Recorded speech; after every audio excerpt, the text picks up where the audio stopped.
하나님께서 이 땅에 사도 바울을 보내신 것, 그들 사도 바울은 고백합니다. 나로 하여금 복음을 전하게 하기 위함이셨다. 하나님께서 나를 보내신 것, 사도로 삼으신 것, 이 모든 것은 다른 것이 아니라 너희에게 예수 그리스도의 복음을 전하기 위하여 나를 보내셨다라고 사도 바울은 고백하고 있습니다. 그러면서 사도 바울은 우리 지난 시간에 있었던 17절을 보면 이제 이렇게 고백합니다. 주님께서 나로 하여금 너희에게 세례를 베풀게 하신 것, 그것은 세례를 위함, 세례 형식을 위함이 아니었다라는 겁니다. 내가 너희에게 가서 세례를 베풀고 그리고 너희에게 그리스도를 전하고 했던 것, 그것은 뭐 한 사람, 두 사람, 세 사람, 너희들을 몇 사람을 믿게 하는 그런 형식적인 일이 아니었다라는 거예요. 내가 너희에게 예수 그리스도를 전하고 세례를 받게 한 것, 이 모든 것은 단지 세례받고 단지 그리스도인 되게 하고 단지 교회를 만들고 그런 형식적인 것이 아니라 너희들이 십자가를 믿는, 너희들이 예수 그리스도를 믿는 성도로 살게 하고자 하나님은 나를 너희에게 보내셨다라는 겁니다. 여러분, 그렇지 않겠어요?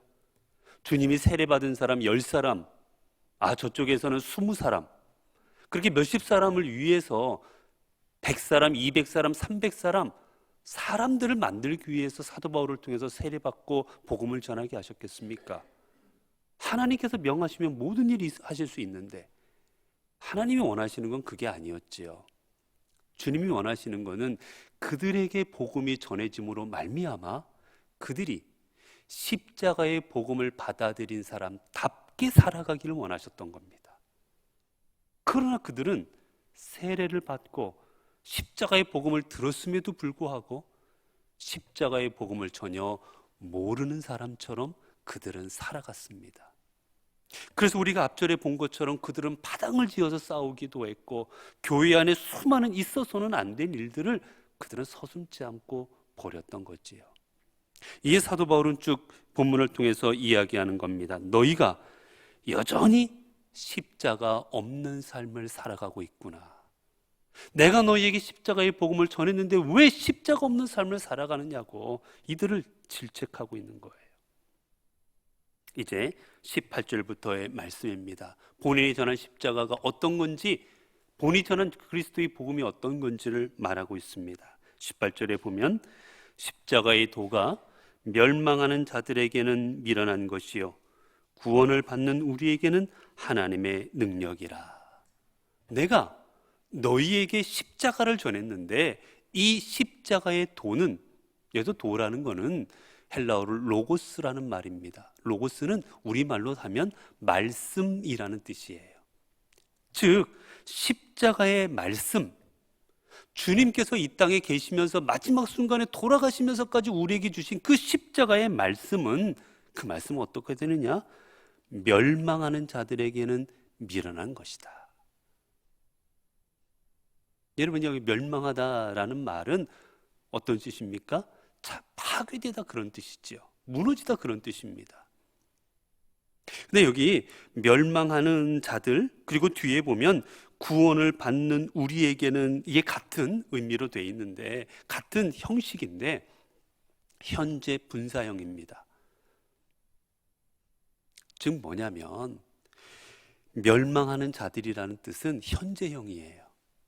현재 멸망으로 치닫고 있는 사람, 현재 멸망의 삶을 살아가고 있는 사람, 그 사람에게는 십자가의 말씀이 미련한 것이라는 겁니다.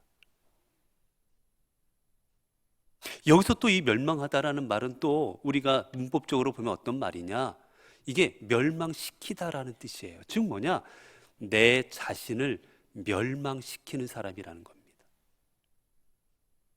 여러분, 주님을 믿지 않는 사람은 어떤 사람입니까?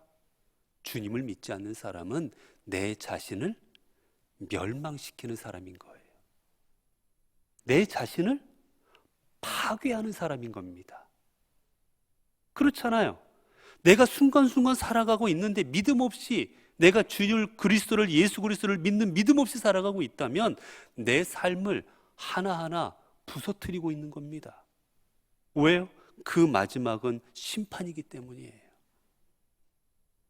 그러한 현재 그렇게 살아가고 있는 사람에게는 여러분 십자가의 말씀이 어떤 겁니까? 미련한 거지요. 말도 안 되는 거예요. 어떻게 그런 말씀이, 어떻게 그런 우리에게 주신 말씀들이 납득될 수 없는 말씀인 겁니다. 여러분 십자가의 말씀이 어떻습니까?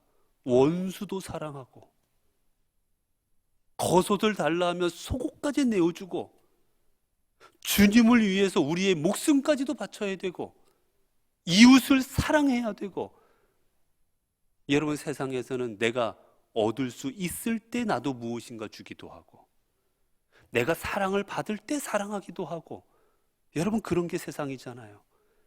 그러나 주님의 복음은 그렇지 않습니다.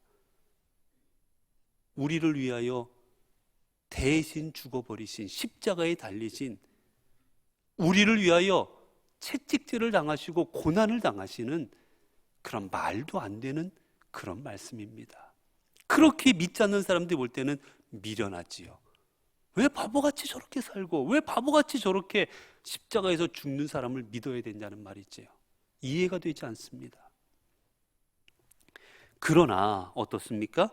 구원을 받는 우리에게는, 그러나 지금 구원의 길을 걸어가고 있는 현재 내 삶을 구원시키는 삶을 살아가고 있는 우리들에게는 그 십자가의 말씀은 하나님의 능력입니다. 믿지 않는 사람에게는 아무 쓸모없는 말씀이지만 믿는 우리에게는 우리의 삶을 소생시키시고 우리의 인생을 세우시고 우리의 삶을 변화시켜 주시는, 우리의 인생의 그 어떤 것보다도 우리를 지켜주시고 보호하시는 하나님의 능력이 되는 겁니다. 19절이지요. 기록된 바 내가 지혜 있는 자들의 지혜를 멸하고 총명한 자들의 총명을 폐하리라 하였으니, 주님께서는 본 말씀을 통해 이야기하십니다. 내가 지혜 있는 자들의 지혜를 멸하고 총명 있는 자들의 총명을 폐하리라. 이 말씀은 원래 이사야에 있는 말씀입니다. 이사야서에 보면 아수르가 침공했을 때 그때 유다가 세상적인 방법으로, 외교적인 방법으로 자신들에게 닥치는 이 위기를 극복하려고 했습니다. 그렇잖아요. 이렇게 좀 하면 되겠구나. 우리가 지금 저 나라가 침공했는데 우리가 저 힘센 저 나라에 좀 도움을 받으면 되겠구나. 여러분 요즘에 우크라이나의 전쟁이 일어난 걸 보십시오. 러시아의 공격을 받았잖아요. 그러면 외교적으로 미국의 도움을 받으면 되겠구나. 저 유럽 연합의 도움을 받으면 되겠구나. 저 나라들이 우리를 도와주면 우리가 이겨낼 수 있겠지. 그렇게 생각해서 여러 가지 외교적인 자기들의 지혜를 써서 이겨내려고 유다가 했던 겁니다. 그러나 여기에는 한계가 있지요. 여기서 말하는 지혜, 여기서 말하는 총명은 하나님이 없는 지혜와 총명을 가리킵니다. 하나님이 없는 지혜, 하나님이 없는 총명, 여러분 그것은 우리의 인생을 구원하지 못합니다. 세상의 어떤 철학도, 여러분 세상의 어떤 사상도, 세상의 어떤 과학도, 어떤 이성도 우리의 영혼을 구원하지는 못합니다. 우리에게 잠시나마 육체적인 어떤 도움을 줄 수는 있을 거예요. 지식적으로 어느 정도 도움을 줄 수 있을 겁니다. 하지만 우리의 인생은 구원하지 못합니다. 그것을 지금 말하고 있는 거지요. 20절입니다. 지혜 있는 자가 어디 있느냐? 선비가 어디 있느냐? 이 세대의 변론가가 어디 있느냐? 하나님께서 이 세상의 지혜를 미련하게 하신 것이 아니냐? 여러분 20절에 보면 똑같은 말이 3번이나 반복돼요. 뭡니까? 어디 있느냐, 어디 있느냐, 어디 있느냐. 사람들은 세상 가운데서 저 지혜를 가지고 구원받을 수 있다. 저 지식이 많으면 우리가 새 생명을 얻을 수 있다.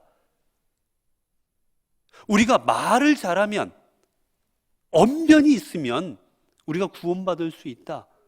이렇게 너희들은 생각할 것이다. 하지만 결코 그것으로 구원받지 못한다 라고 말씀하고 있는 겁니다. 이게 왜 이러느냐, 우리가 앞서서 본 것처럼 여러분, 이 고린도 교회가 있었던 이 고린도라는 지역은 헬라의 철학이 왕성했던 곳이에요.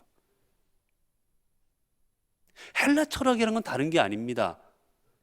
우리의 철학적 지식으로, 우리가 가진 이성으로, 우리가 가진 지식들로 인해서 우리는 우리의 삶을 구원할 수 있다라고 생각하는 것, 우리의 사상으로 우리가 구원받을 수 있다라는 것, 그게 헬라 철학입니다. 그렇게 고린도 교회 안에는 우리가 철학적 지식을 내가 많이 갖고 있으면, 내가 공부를 많이 해가지고 많이 알고 있으면 이것들이, 내가 이것들로 인해서 어느 정도 구원받을 수 있고, 내가 말을 잘해가지고 말을 그럴듯하게 하면 이것들이 내 삶을 구원할 수 있다는 생각들이 고린도 교회 안에 어느 정도 물들고 있었습니다. 특별히 헬라인들은 다 그렇게 생각하고 있었어요. 그래서 그게 아니다라고 말을 하는 겁니다. 니들이 함께 살아가고 있는 헬라 사람들은 다 그렇게 생각할지라도 그 헬라의 철학으로 결코 너희들이 구원받을 수 있는 것이 아니다. 그 철학자들, 그 언변가들, 그 사람들 다 지금 어디 있느냐? 다 죽고 없어지지 않았냐는 거예요. 왜 이런 것들로 인하여 우리가 구원받을 수 없습니까? 왜 우리가 공부를 많이 하고 지식이 있고 지혜가 있고 총명하고 말을 잘한다 할지라도 왜 우리가 이것들로 인하여 구원받지 못합니까? 하나님께서 이 세상의 지혜를 미련하게 하신 것이 아니냐. 세상의 지혜 가운데는 하나님의 지혜가 담겨져 있지 않는 그 지식 가운데는 결코 하나님께서 구원을 허락하시지 않기 때문입니다. 21절입니다. 하나님의 지혜에 있어서는 이 세상이 자기 지혜로 하나님을 알지 못하므로. 왜 세상의 지혜로 구원받지 못하느냐? 그 세상의 지혜로는 하나님을 알지 못하기 때문이에요. 여러분, 여러분들이 하나님을 알게 될 때, 여러분 열심히 공부를 했더니 하나님을 알게 되셨습니까? 여러분 세상적으로 아무리 공부 많이 한다고 하나님을 압니까? 하나님의 섭리하심이 믿어집니까? 여러분 공부한다고, 내가 철학적으로 지식이 있다고 해서 하나님을 깨닫고 알게 되는 건 전혀 다른 문제예요. 하나님을 안다라는 것은 하나님께서 우리가 하나님을 알 수 있도록 허락하여 주실 때 우리가 비로소 알 수 있는 겁니다. 그 뒤에 나오지요. 하나님께서 전도에 미련한 것으로 믿는 자들을 구원하기를 기뻐하셨도다.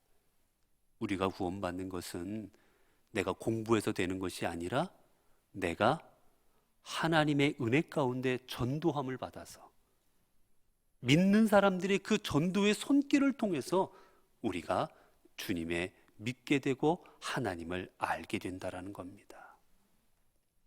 여러분 다 여기 앉아 계신 분들 대부분이 그렇지 않습니까?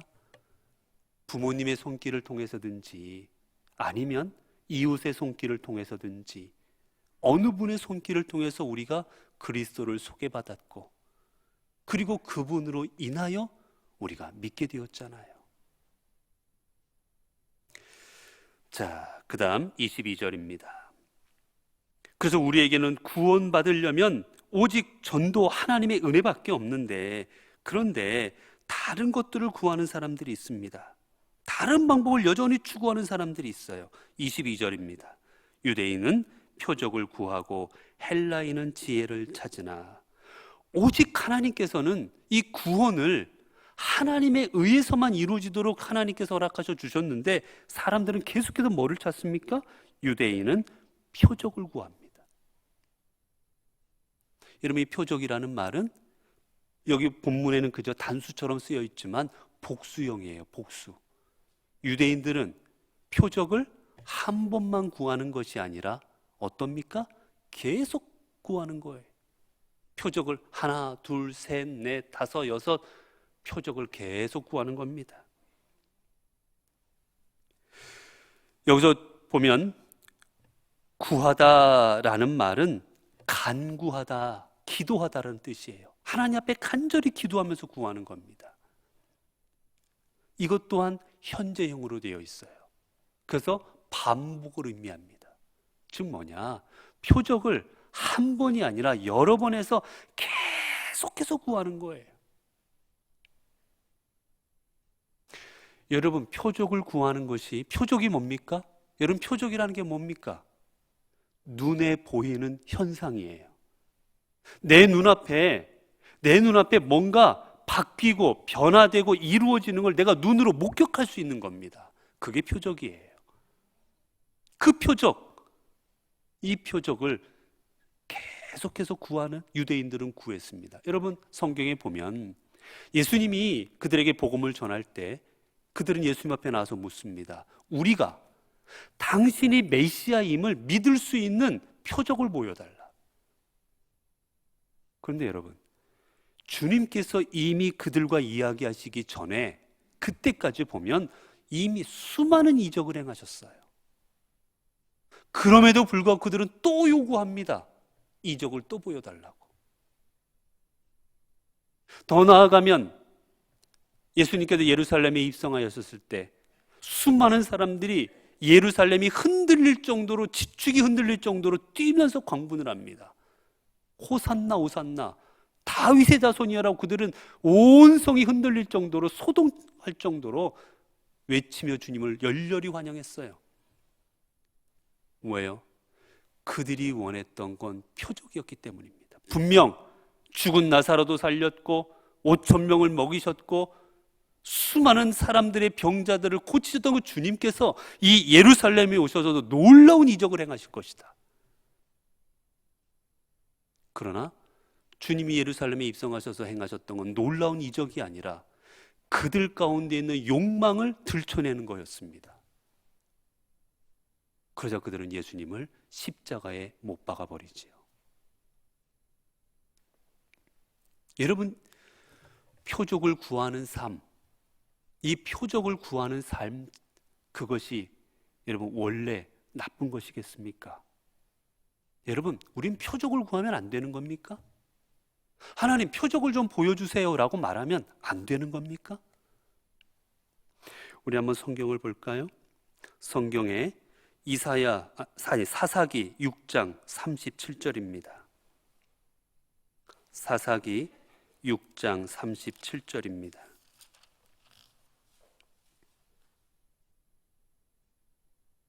(36절부터) (40절까지의) 말씀을 제가 읽어드릴게요. 사사기 6장 36절에서 40절까지입니다.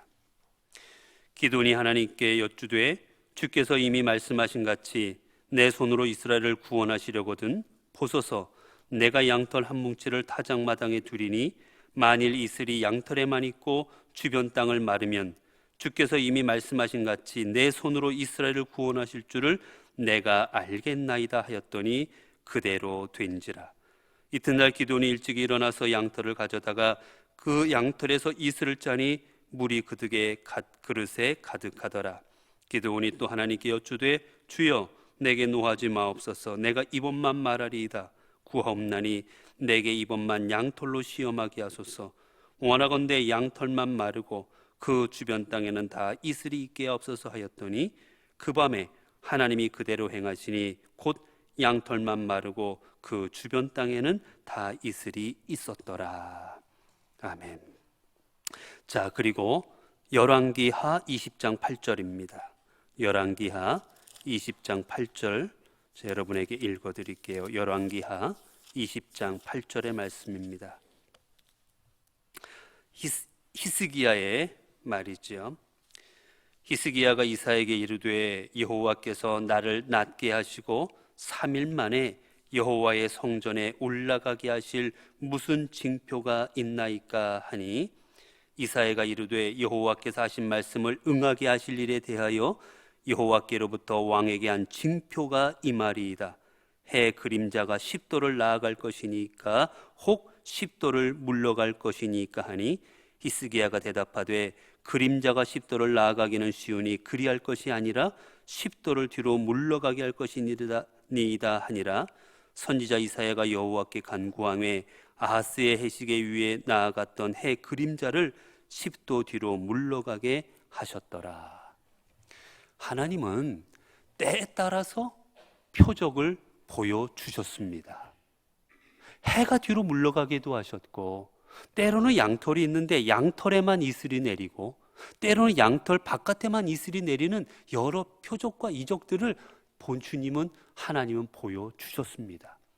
만약에 표적 자체가 잘못된 것이라면 하나님께서 이러한 표적을 행하셨겠습니까? 이 표적을 구하는, 이 표적을 원하는 사람을 벌하시고 심판하셨겠지요. 그러나 그들의 요구를 들어주셨습니다. 결국 보면 표적 자체가 잘못된 것은 아니라는 거예요. 그런데 뭐가 문제입니까? 앞서 말씀드린 것처럼 표적을 구하는 사람들은 표적을 한 번만 구하지 않습니다. 표적을 경험하게 되면 그 표적을 계속해서 요구합니다. 계속해서 표적을 보여달라고 그래요. 보여줘도 만족하지 않고 또 보여달라고 합니다. 결국은 이러한 삶을 살아갈 때 어떤 일이 벌어지는 줄 아십니까?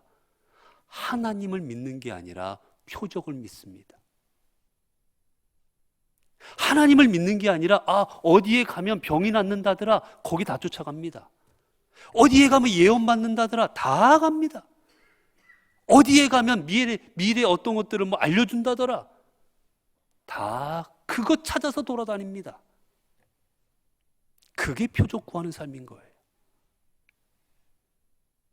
제가 섬기던 교회에서도 부목사 할 때 여러 교회 일들이 많았어요.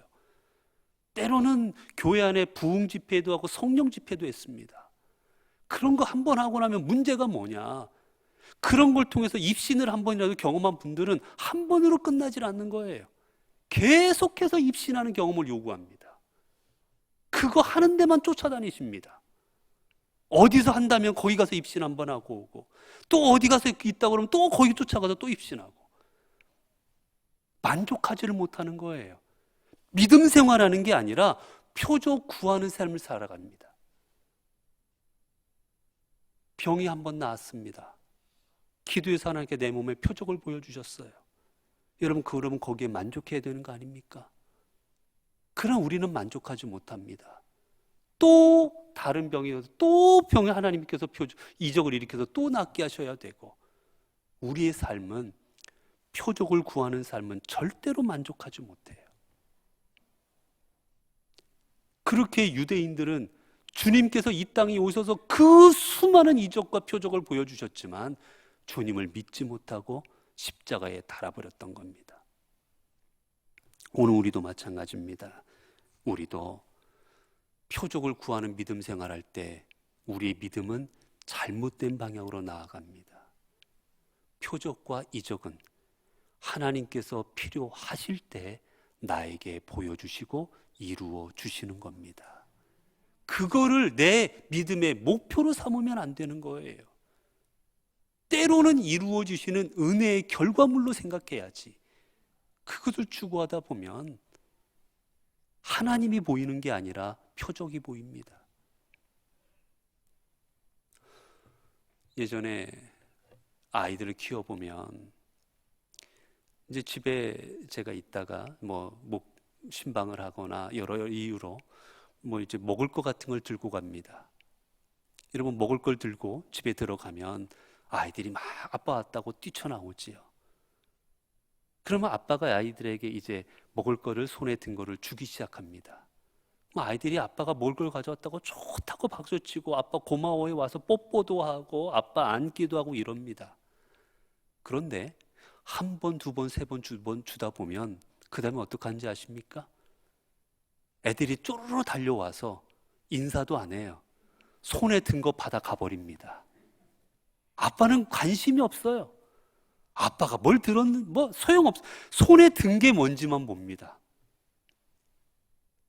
그리고는 그거가 관심 있으면 받아서 좋다 하고, 자기들이 원하는 거 아니면 받아서 에이 그러고 놓고 가버리고, 아빠한테 인사도 하지 않아요. 우리가 그렇습니다. 표적을 구하다 보면 하나님을 찾지 않습니다. 눈에 보이는 표적만 찾게 되는 거예요. 그 다음에 헬라인들은, 그래서 여러분 칼빈은 여러분 이렇게 말했습니다.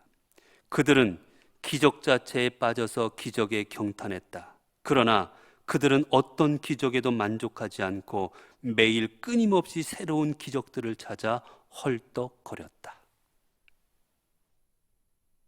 칼빈이 유대인들의 삶에 대해서, 이 오늘 본문에 대해서 이렇게 말합니다. 그들은 새로운 표적들을 찾아 매일같이 헐떡거렸다, 유대인들이. 자, 그 다음에 헬라인들은 뭘 찾습니까? 헬라인들은 지혜를 찾습니다. 합리적인 거, 이성적인 걸 찾는 거예요. 말이 돼야 된다라는 거예요. 과학적으로 증명할 수 있어야 된다라는 겁니다. 철학적으로 합리적, 우리가 받아들일 수 있어야 된다라는 거예요. 그렇게 보면 예수 그리스도 십자가에 못 박혀 죽으신 사건은 납득할 수 없는 사건이요, 이해할 수 없는 사건입니다. 여러분, 이 땅에 이 세상을 지으신 창조주라면 여러분 세상을 어떻게 변화시켜야 되겠습니까? 말 한마디로 쓸어버려야 되는 거 아니겠어요? 변해라, 새롭게 되어라, 말로 해. 아니면 강력한 힘으로 폭풍이 몰려오든지 비바람이 몰아치든지 불바다가 내려가든지 막 강력한 힘으로 그들을 제압해야 되는 거 아니겠습니까? 그런데 예수님께서는 원수들에 의하여 십자가에 못 박혀 죽습니다. 납득할 수 없는 거예요. 이해할 수 없는, 그들의 상식으로는 도저히 말이 안 되는 겁니다. 그렇기에 헬라인들은 이 십자가의 사건, 예수 그리스도를 어리석다라고 이야기하는 거예요. 말도 안 되는, 어리석은 그저 유대향 청년의 죽음으로 생각해버리는 겁니다. 자, 그 다음에 23절입니다. 그래서 우리는 십자가에 못 박힌 이 그리스도를 전하니, 우리는 십자가에 못 박힌 예수님을 전하지만 이것이 유대인에게는 거리끼는 것이요. 왜 유대인에게는 거리끼는 겁니까? 자신들의 손으로 예수를 십자가에 죽여버렸잖아요. 게다가 왜 십자가에 죽였습니까? 성경에 보면 신명기 21장 23절입니다. 여러분에게 읽어드리도록 하겠습니다. 신명기 21장 23절을 보면 성경에 이렇게 기록되어 있지요. 22절부터 읽어드릴게요. 사람이 만일 죽을 죄를 범함으로 내가 그를 죽여 나무 위에 달거든 그 시체를 나무 위에 밤새도록 두지 말고 그날에 장사하여 내 하나님 여호와께서 내게 기업으로 주신 땅을 더럽히지 말라. 나무에 달린 자는 하나님께 저주를 받았음이니라. 나무에 달린 자는 하나님의 저주를 받은 자입니다. 그래서 그들이 언제고 예수 그리스도를 돌로 쳐 죽일 수가 있었어요. 성전 모독죄로. 여러분 성경에 보면 스데반이 그들에게 설교를 했을 때 그들이 하나님을 모독했다라는 죄목으로, 성전을 모독했다는 죄목으로 그 자리에서 돌로 쳐 죽였습니다. 예수님도 언제든지 그럴 수 있었어요. 그러나 그들은 예수님을 그렇게 안 죽였습니다. 왜요? 본문의 말씀처럼 십자가 나무에 달아 죽여서 하나님의 저주받은 자로 만들기 위해서였습니다. 그렇기 때문에 십자가, 하나님의 저주를 받고 죽은 예수 그리스도는 유대인에게는 거리껴지는 것이었어요. 말도 안 돼요. 하나님의 저주받은 사람은 어떻게 메시아가 됩니까? 하나님이 구원하려면 다른 방법을 택했겠지. 그들의 율법으로는 이해되지 않는 부분이었습니다. 그 다음에 이방인에게는 미련한 것이로되, 앞서 말씀드린 것처럼 이 땅의 창조주여, 이 땅의 전지전능한 신이시라면 힘으로 제압할 것이지 왜 원수들의 손에 죽임을 당합니까? 그것도 비참하게. 말이 안 되는 거지요. 그래서 미련한 겁니다. 24절입니다. 오직 부르심을 받은 자들에게는 유대인이나 헬라인이나 그리스도는 하나님의 능력이요 하나님의 지혜니라. 그들은 못 받아들일지라도 부르심을 받은 자들에게는, 여러분, 부르심을 받다라는 말은 초대받았다라는 얘기예요. 그리고 이건 복수형입니다. 여러분, 하나님께서 우리를 초대하시고 우리를 불러주시는데 한 번 부르신 게 아니에요. 여러 번 우리를 불러주신 겁니다. 얘야, 내가 너를 사랑한단다. 얘야, 내가 너를 선택했단다. 얘야, 내가 너를 아끼고 있단다. 우리를 수없이 불러주신 거예요. 그 부르심에 의해서 우리가 지금 주님 앞에 나와 있는 겁니다. 근데 이 부르심을 입은 자들은 어떻습니까? 헬라인이나 유대인이나. 여러분, 하나님의 부르심에는 헬라인, 유대인 상관이 없습니다. 유대인들이 생각하기에는, 여러분, 구원은 누구만 받아요? 오직 유대인들만 받습니다. 이방인들은 절대로 구원받을 수 없는 사람들이에요. 유대인들이 생각하기에 이방인들은, 그 랍비 문서에 보면, 그 랍비 문서에 왜 하나님께서 그러면 저 쓸모없는 이방인들을 왜 만드셨냐 질문하는 장면이 나와요. 거기 보면 랍비가 그렇게 해석해 줍니다. 하나님께서 저 쓸모없는 이방인들을 만드신 이유는 지옥의 땔감으로 쓰시려고 저희들을 만드셨다. 그 정도로 이방인들은 절대 유대인과 같이 구원받을 수 없는 존재입니다. 그러나 예수 그리스도 안에서 주님은 우리를 상관하지 않고 부르십니다.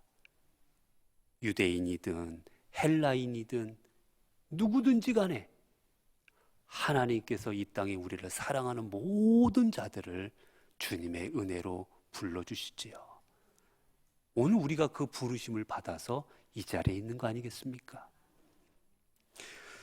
그래서 누구든지 유대인이나 헬라인이나 그리스도를 믿는 사람들은 하나님의 능력이요 하나님의 지혜니라. 믿는 우리에게 주님은 우리의 삶을 변화시키는 하나님의 능력이시고, 우리의 모든 것을 하나님을 깨닫게 하시는 하나님의 지혜가 되시는 분이 바로 예수 그리스도이십니다. 하나님의 어리석음이 사람보다 지혜롭고 하나님의 약하심이 사람보다 강하니라. 사람이 아무리 강하다 할지라도 하나님 앞에서는 아무것도 아니고, 사람이 아무리 지혜롭다 할지라도 하나님 앞에서는 그 지혜가 아무것도 아니라는 거예요. 여러분, 우리가 지금 2년여간 코로나로 인해서 얼마나 고통을 많이 받았습니까? 우리의 일상이 무너졌고 우리의 삶에 얼마나 많은 부분들이 고통당하고 있습니까? 경제적으로, 사회적으로, 우리의 육신으로 얼마나 수많은 부분들을 말할 수 없는 고통 가운데 우리가 살아가고 있지 않습니까? 그러나 이번 이 코로나 사태에 한번 돌이켜 보십시오. 우리의 과학이 이렇게 발달했어도, 우리의 기술이 이렇게 발달했어도, 우리의 이성이 이만큼 진보했어도 그 바이러스 앞에서 우리가 꼼짝 못하지 않습니까? 그 그 조그마한 바이러스 하나 때문에 전 세계가 팬데믹이 될 정도로, 마비가 될 정도로 우리는 아무것도 할 수 없었습니다. 이게 우리의 약함인 거예요. 지혜 있다 할지라도, 강하다 할지라도, 핵무기를 갖고 있고 달나라까지 가고 저 먼 곳까지 무슨 일을 벌일지라도 하나님 하시는 일 앞에서, 하나님이 창조하신 그 우주 만물들 앞에서 우리는 작은 미약한 존재밖에 되지 않는다라는 겁니다. 그렇기에 우리는 내 지혜로 하나님을 다 깨달을 수 없고, 내 능력으로 하나님께서 하시는 일들을 다 감당할 수 없고 알 수 없다라는 사실을 기억하며 우리들 하나님 앞에 겸손한 마음으로 늘 하나님 앞에 순종하는 마음으로 우리는 주님 앞에 나아가야 될 뿐인 것입니다. 사랑하는 성도 여러분, 하나님께서는 예수 그리스도를 이 땅에 보내셔서 우리들을 구원하여 주셨습니다. 이 사실이 어떻게 보면 어리석게도 보일 수도 있고 말도 안 되는 것처럼 보일 수도 있고 이해할 수 없는 사건처럼 보이고 때로는 부끄럽게 보일지라도 십자가의 이 사건은 하나님께서 우리를 사랑하사 우리를 위하여, 우리 한 사람 한 사람을 위하여 이 땅에 이루어 주신 하나님의 사랑의 역사입니다. 우린 이 사랑의 역사로 말미암아 구원받을 수가 있었습니다. 그리고 주님의 그 복음을 전하는 손길들이 있음으로 말미암아, 또 주님의 부르심으로 말미암아 오늘 우리가 이 자리에 있는 것입니다. 이제 우리도 하나님의 지혜와 하나님의 능력을 믿고 내가 하나님을 부르심을 받은 자라는 사실을 기억하고 우리 또한 하나님께서 부르시는 우리의 도구로, 하나님께서 다른 사람들을 불러주실 때 그 은혜의 도구, 복음의 도구로 우리 자신들을 하나님 앞에 내어 맡겨드릴 때 하나님께서 사도 바울을 위대한 하나님의 사람으로 사용하셨듯 오늘 이 자리에 참여하는 모든 분들을 하나님의 위대한 도구로 사용하여 주실 것입니다. 기도하겠습니다. 은혜로우신 하나님, 우리 이 땅을 창조하신 우리 하나님께서 이 땅에 살아가는 우리들을 사랑하셔서 예수 그리스도를 보내주셨고 그 예수 그리스도를 십자가에 못 박히시도록 하나님 내버려 두심으로 말미암아 오늘 우리가 이렇게 구원받을 수가 있었습니다. 하나님이 구원의 사건, 때로는 이해가 되지 않기도 하고 어떤 사람에게는 어리석고 미련하게 보이기도 할지라도 이 사건으로 말미암아 내가 이 자리에 있고 구원받았음을 저희들 꼭 기억하게 하여 주옵소서. 우리를 부르심, 그 부르심의 사건이 있었기에 내가 구원받았습니다. 하나님, 우리를 구원하실 때 사용하셨던 수많은 전도의 도구가 된 사람들이 있었던 것처럼 우리도 이 땅의 많은 사람들을 구원하는 그 전도의 도구로 우리도 쓰임받게 하여 주옵소서. 그리하여 이 시대에 내가 우리 가정의 사도 바울, 내가 우리 이 지역 공동체의 사도 바울, 우리 교회의 사도 바울 되게 하옵소서. 우리 주 예수 그리스도 이름으로 기도드리옵나이다. 아멘.